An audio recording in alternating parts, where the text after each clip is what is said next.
Žmogaus papilomos virusas, tai aišku, visų pirma yra virusas, tai yra lengvai plintantis virusas, labai paplitęs virusas ir šiandien, ką mes apie jį tikrai žinome, kad jis gali sukelti vėžį.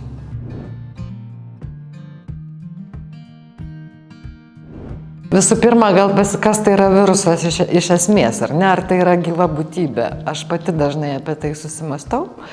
Reiškia, taip, jis turi tam tikrų gyvybei būdingų bruožų, jis gali daugintis.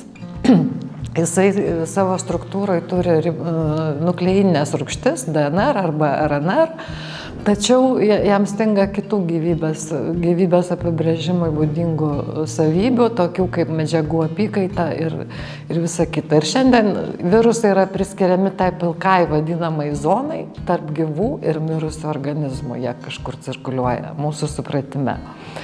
Reiškia, ir tas pusiau gyvas organizmas, jisai yra sudarytas iš labai trumpos DNR grandinės, kuri koduoja viso 8 baltymus.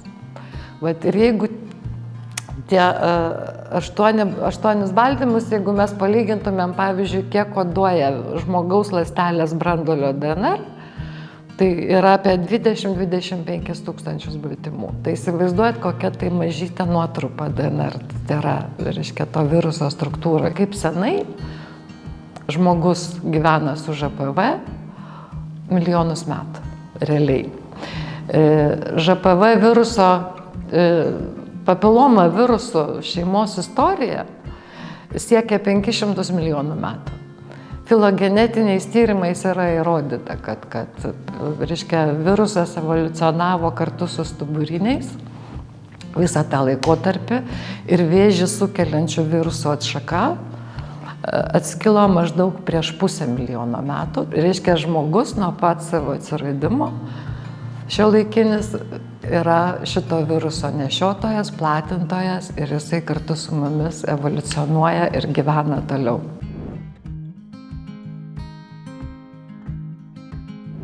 Pirmiausia, tai noriu nuraminti. Žvelgiant į viruso ir žmogaus tą evoliucijos istoriją, kurią aš jums pasakojau, ir šiuolaikinius mokslinių tyrimų duomenis, reiškia, galime daryti išvadą, kad dažniausiai neatsitinka nieko. Žmogaus organizmas sugeba eliminuoti virusą labai sėkmingai ir tik iki 10% atvejų. Virusas gali infekuoti ląsteles ir sukelti pokyčius. Paprastai pradžioje būna žemo laipsnio iki vėžiniai pakitimai gleivinėse, ar ne? Dalis iš jų taip pat išnyks. Žmogaus imuninė sistema sugebės atpažinti ir sunaikinti tas pakitusias ląsteles ir eliminuoti virusą, tačiau dalis jų progresuos į piktybines. Tai kaip matot, jeigu žiūrėti skaičiais, tai nėra didelė dalis užsikrėtusių tikrai nesusirgs vėžiu. Ir turiu pabrėžti, kad ŽPV tai nėra joks nuosprendis, tai tiesiog yra rizika. Ir tą reikia žinoti. Kokį vėžį jisai gali sukelti, reiškia, ŽPV virusai vieni būna specifiški odai labiau, ar ne, ir sukelia visiems gerai žinomas karpas odos ir labai retai gali įtakoti odos vėžio išsivystymą.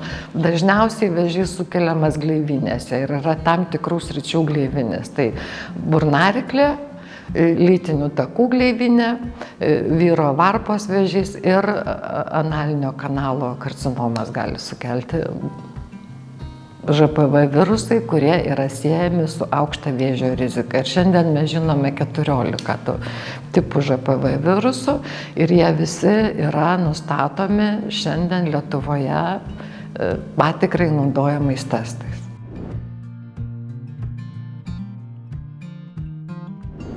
Užsikrečiama ŽPV, tai per odos ir gleivinių kontaktą galima užsikrėsti, oralinio sekso metu galima užsikrėsti. Tai yra pagrindiniai užsikrėtimo būdai. Reiškia, ir ŽPV taip pat turi savo mėgstamas vietas. Tai liežuvio šaknis, ryklės užpakalinė siena ir tonzilės. Kaip jau minėjau, pats užsikrėtimas, tai dar nereiškia vėžio jokių būdų. Tik tai nedideliai daliai žmonių atsiras pakitimai, kurie turės didelę riziką virsti piktybiniu augliu. Šiandien, jeigu išsivyščiusiose šalise gimdos kaklelio vėžio atvejų mažėja, registruojama kasmet vis mažiau, tai burnaryklės vėžio atvejų daugėja. Ir ypatingai vyrų tarpe. Ir vis dažniau suserga nerūkantis, neturintis tų klasikinių rizikos faktorių vyrai. Vyrai serga 3-5 kartus įvairių šalių duomenimis dažniau negu moteris burnaryklės vėžiu. Ir ŽPV atžvilgiu yra jau įrodyta, kad vyrai yra tarsi silpnoji lytis. Jie lengviau užsikrečia negu moteris ŽPV infekcija. Jie dažniau turi tą ilgalaikę persistuojančią infekciją.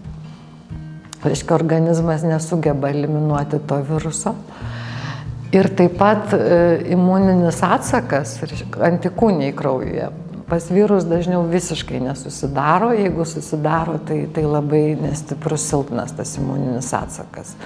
Lyginant su moteriam, visi šie rodikliai vyrams yra daug prastesni. Kodėl taip yra, mes negalim šiandien atsakyti.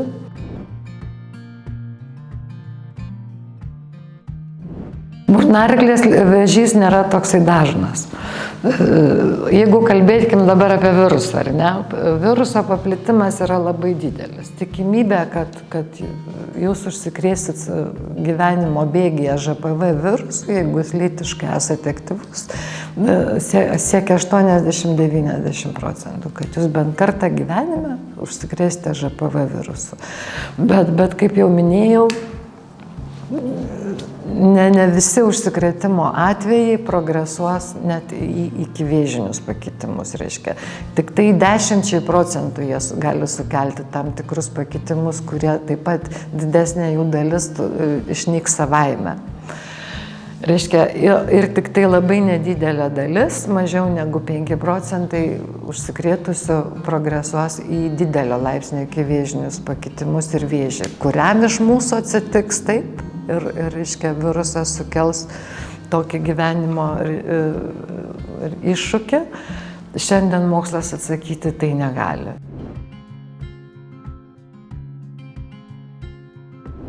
Žmogus nejaučia jokių simptomų. Tai yra absoliučiai besimptominė infekcija, nesukelia karščiavimo, nesukelia skausmo, lytinių takų ŽPV infekcija taip pat eina be jokių kažkokių specifinių simptomų.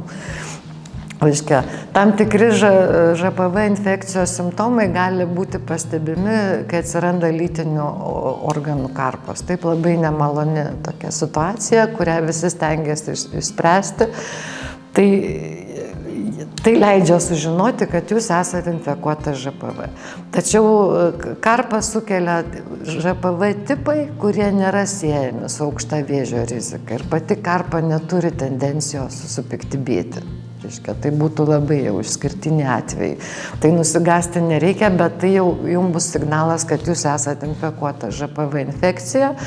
Ir dažnai būna žmonės infekuoti ne tam tikrų vienu tipu, bet nustatomi net keli, yra ir 5, ir daugiau tų serotipų. Reiškia, ir tam reikalingi yra testai. Jeigu moteris šitoj situacijoje yra labiau apsaugotos negu vyrai, nes jos turi patikros programą, ar jos dalyvauja ar ne, tai yra kiekvieno apsisprendimo reikalas. Reiškia, ir patikros programos tikslas yra nustatyti iki vėžinius pakitimus. Ir tos testus galėtų atlikti ir vyrai, tik tai, aišku, tai nebūtų valstybės kompensuojami kažkokie tai tyrimai, jeigu jie norėtų sužinoti, ar jie yra infekuoti ŽPV infekcija. Bet kaip minėjau, gydymo ŽPV infekcijai mes neturim, tai tas toksai profilaktinis testavimas šiai dienai, jisai nėra atliekamas. Ir svarbu vis tik tai, svarbiausia yra profilaktinės patikros. Ir dar yra pats efektyviausias, reiškia, tiek ŽPV sukelto vėžio, tiek ŽPV infekcijos prevencijos būdas, aišku, yra skiepai. Mes galim užkardyti šitą infekciją. Skiepai nėra blogis, reiškia. Ir jeigu mes gyvenam žmonėje su šituo virusu ir vystosi, reiškia, 100 000 metų, tai šiandien mes turim galimybę šitą problemą išspręsti. Tam reikia paskiepyti didesnę dalį visuomenės.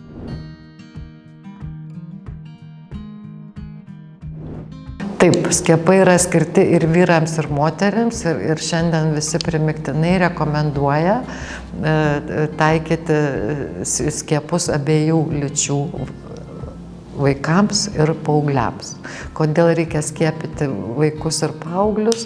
Nes svarbu, kad skiepai būtų suleisti iki lytinio gyvenimo pradžios. Praktiškai šalyse, kurios jau senai ir plačiai naudoja skiepus, yra stebimas ryškus labai ŽPV infekcijos sumažėjimas, yra ryškus sumažėjimas iki vėžinių gimdos kaklelio pakitimų jaunų moterų tarpe.